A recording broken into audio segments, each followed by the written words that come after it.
በኢትዮጵያ ኦርቶዶክስ ተዋሕዶ ቤተክርስቲያን ጠላ የራሱ የሆነ ትምህርት አለ። ውሃ ወይም ጠላ የሞላበት ጽዋ ላይ ማጎንበስ ደግሜ ላለው በጣም ትልቅ ስህተት ነው። ጠላና ኦርቶዶክስ ምን አገናኛቸው? ጽዋ ውስጥ ያለ ነገር እንደ ደም መውሰድ በጣም ጸያፍ ነገር ነው። ጽዋ ውስጥ ያለው ነገር ምንድነው? አሁን ጽዋ ስትጠጡ ልክ እንደ ቁርባን እንደዚህ አፋቸውን የምታሽጉ ሰዎች አላችሁ። ጽዋ ላይ ግን የኦርቶዶክስ ተዋሕዶ ቤተክርስቲያን አማኞች ተከታዮች ይህን የመምህሩ ንግግር ይቀበሉታል ወይ? ከዛ ይፍቱኝ ሁሉ ብላችሁ ማለት ነው። ጽዋው ላይ ግን ምንድነው ያለ? በማርያም ንገሩኝ። ጽዋው ላይ ምንድነው ያለው? ጠላ እና ለጠላ ነው እንደዚህ አጎብድዶ የምትሄደው። ጠላ በኦርቶዶክስ ቤተክርስቲያን አስተምሮ መሰረት ያድናል። ለመሶብ መስገዳቸውን አቁሙ። በዚሁ አጋጣሚ ጠላሎጂ እኔ ከጠላ ጋር ምን ግንኙነት እንዳለ ካለ እንግዲህ በኋላ ያው እንዳልኳችሁ ታላላቆች ይናገራሉ። ጠላ ጋራ ቤተክርስቲያኒቷ ምን አይነት ግንኙነት እንዳላትማ አዋልድ መጻፍቶቹ ይናገሩ። እንጀራው እንደ ቅዱስ ስጋው፣ ጠላው እንደ ክቡር ደሙ ነው። ምኑ ጠላው። ከዚህ በላይ ክርስቶስን ማዋረድ ከየት ይገኛል ወገኖች?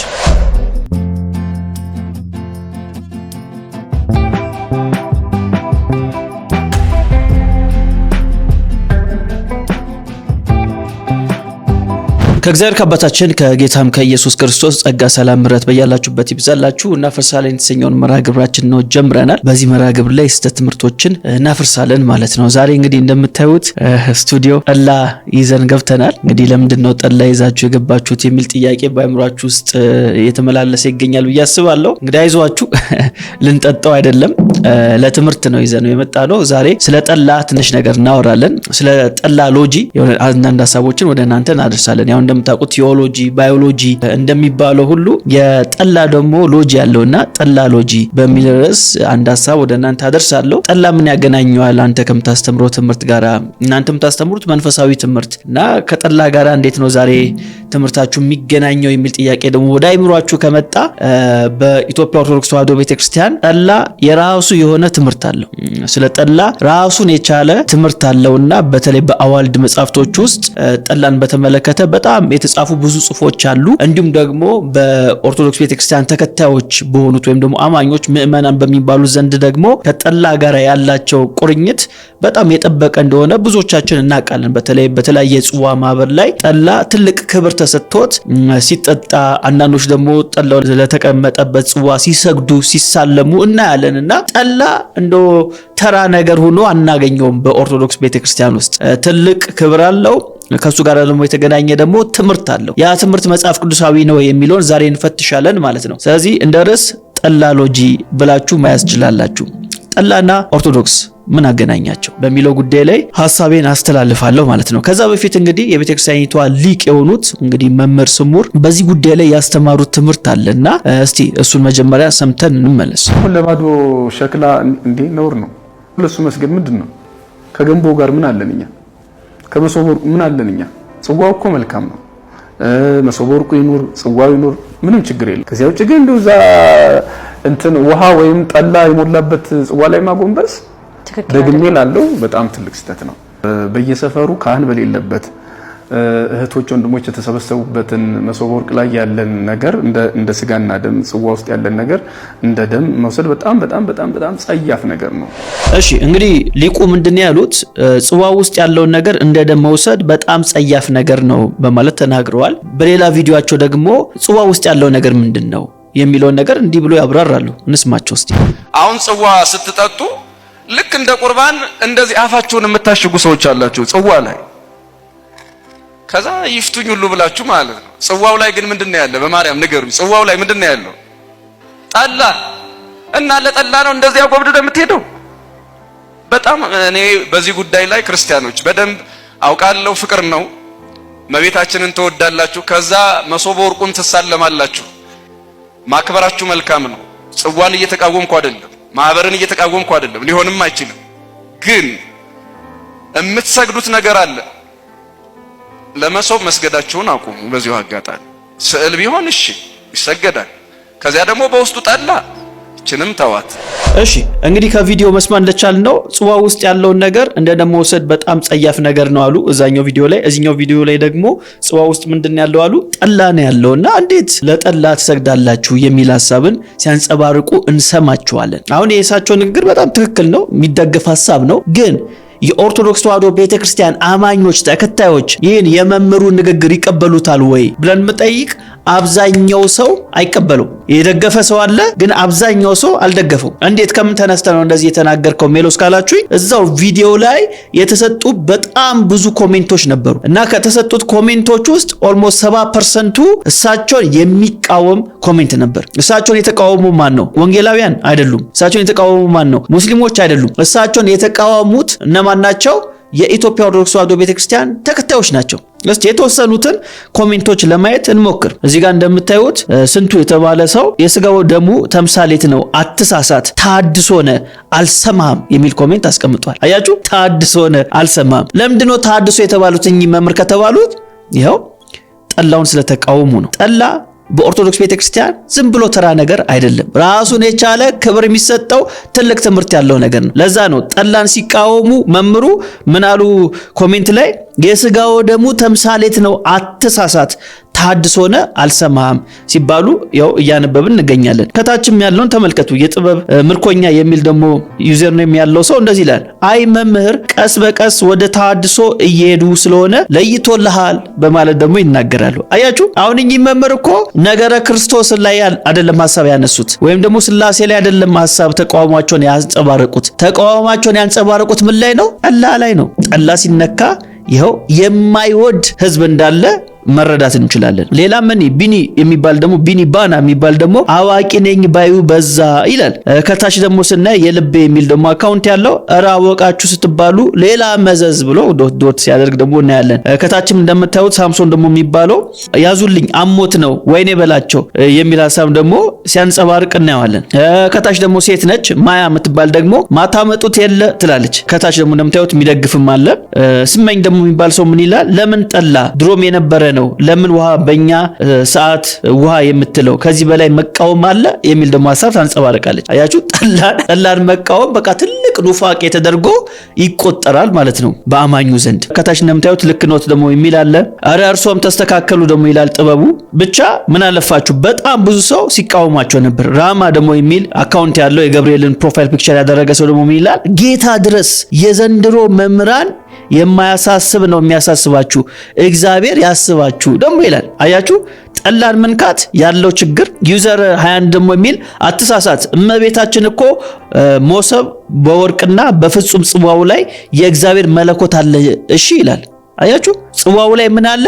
የእግዚአብሔር መለኮት አለ እዚህ ላይ ማለት ነው። እዚህ ጠላ ላይ የእግዚአብሔር መለኮት አለበት ብሎ የሚያስቡ ግን ክርስቲያንን የሚሉ እኛን መናፍቃን የሚሉ ሰዎች አሉ በጣም በሚገርም ሁኔታ። እና እየጨፈሩ ይሄዱ አበዱ እንደ እርሶ ደግሞ የሚል ደግሞ ሌላ ሰው አለ። አያችሁ አይደል? ተው እንጂ የኔ ጌታ የማይመስል ነገር አትናገር ደግሞ ይላል ራዲካል የተባለው ሰውዬ። ብሩክ ደግሞ የሚባለው ሰውዬ የኔታ ጠጥቶ አይናገሩ ወዳውታለው ደግሞ ይላል ሌላ ሰው ደግሞ።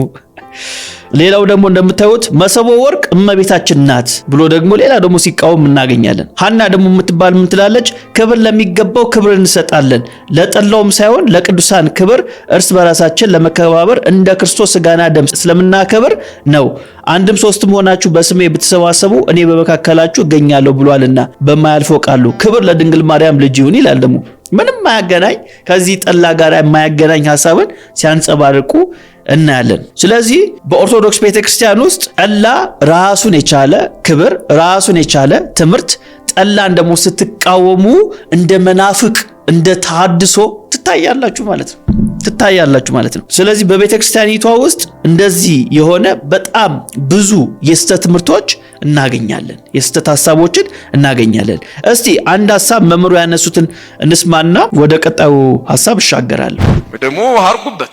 እኔ ከጠላ ጋር ምን ግንኙነት እንዳለ ካለ እንግዲህ በኋላ ያው እንዳልኳችሁ ታላላቆች ይናገራሉ። መምሩ እንግዲህ ሲናገሩ እንደሰማናቸው ከጠላ ጋር ምን ግንኙነት እንዳለ አላውቅም አሉ።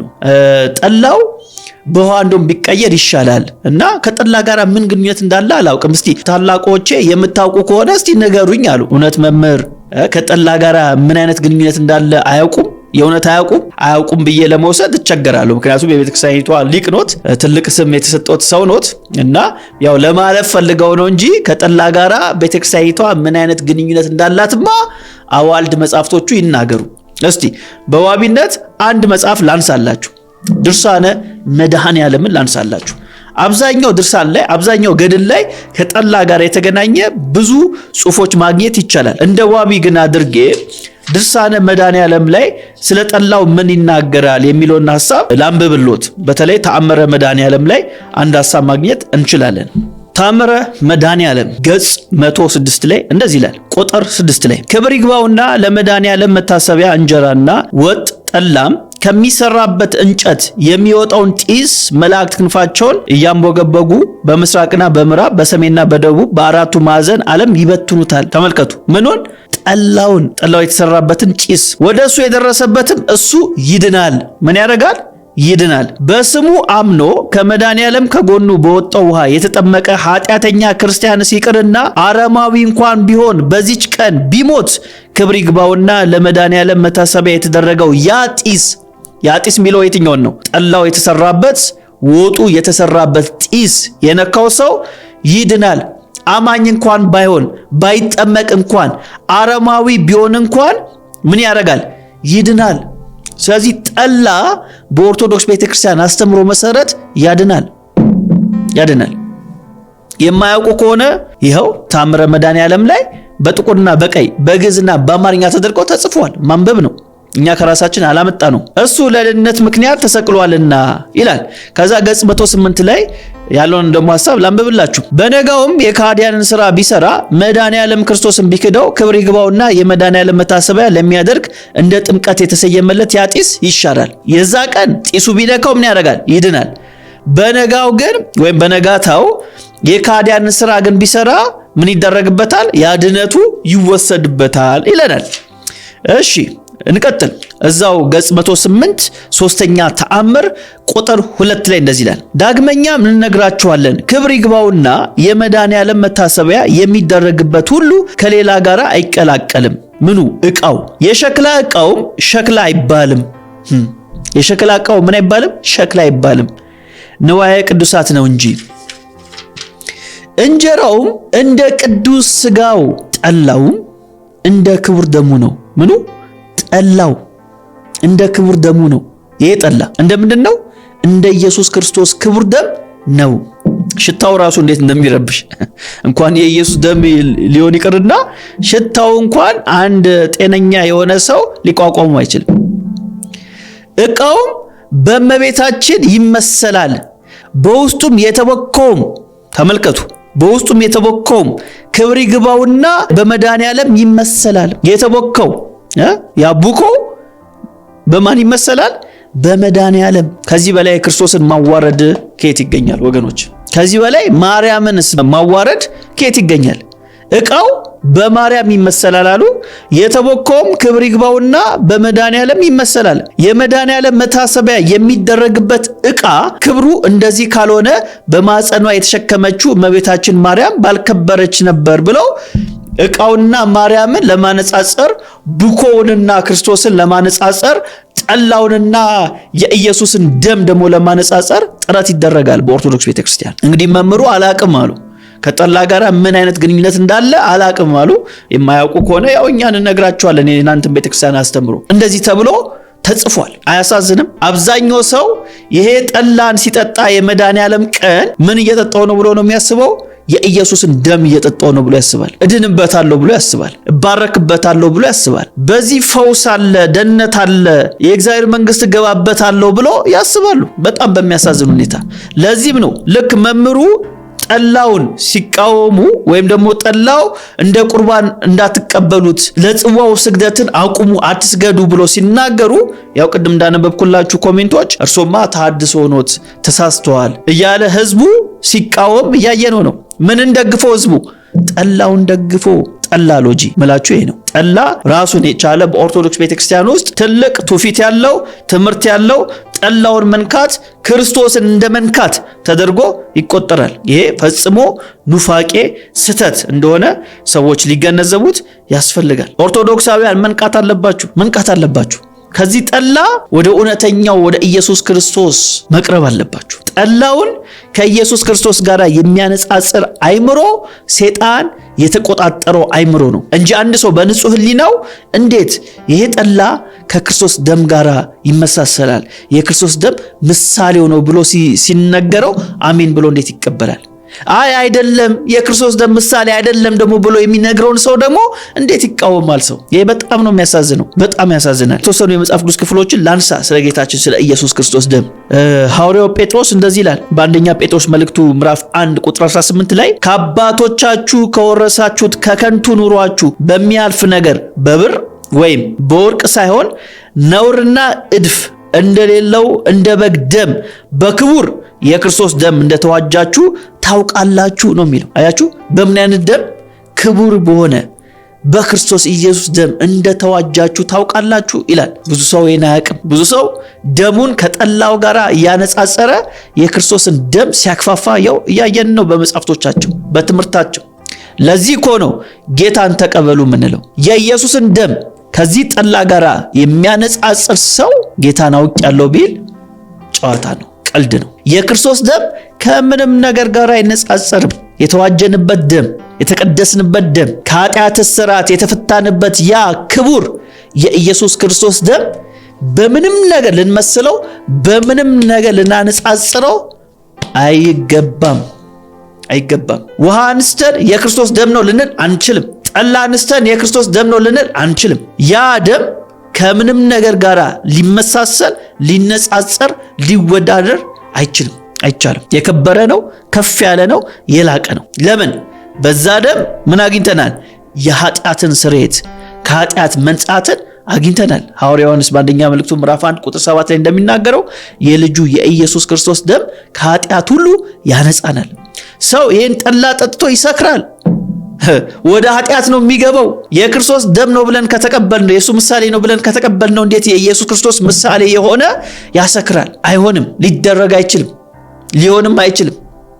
ስለዚህ ይህን ጠላ ጠጥታችሁ ሰክራችሁ ወደ ኃጢአት ከምትገቡ ይህን ጠላ ትታችሁ ፊታችሁን ወደ ጌታ ዘወር አድርጋችሁ እውነተኛ የሆነውን ጌታ ኢየሱስ ክርስቶስን ትቀበሉ ዘንድ ጥሪያችንን እናቀርባለን። ስለዚህ ከጠላው ወደ ኢየሱስ ክርስቶስ ተመለሱ፣ ጌታን ተቀበሉ፣ ለሕይወታችሁ ዕረፍትን ታገኛላችሁ።